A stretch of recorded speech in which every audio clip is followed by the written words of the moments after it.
The world of work is changing fast. The age of the robot is on the horizon.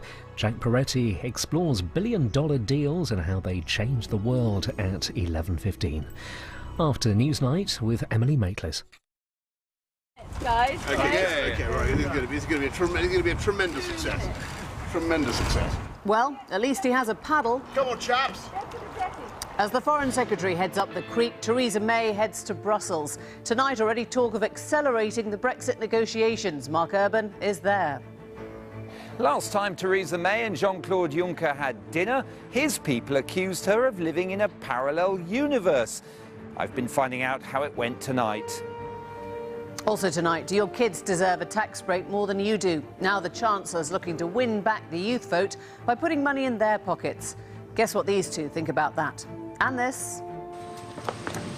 You just come back. You come all the way back.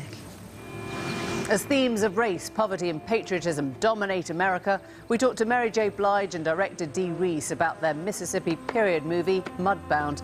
How much has America changed since the 1940s?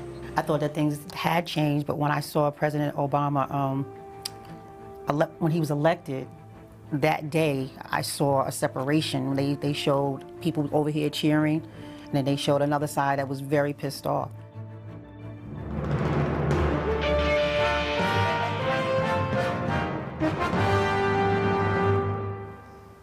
Hello, good evening. The Prime Minister's dinner in Brussels, Downing Street insisted today, had been in the diary for weeks. No, they reassured us it was not a response to a growing panic. No, it was not an emergency measure to unblock the deadlock. And no, it didn't mean Theresa May was increasingly worried about the idea of no deal on Brexit.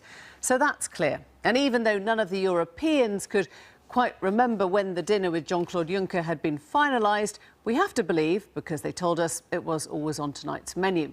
So the discussion at table will not be made public until what Juncker ominously calls the autopsy.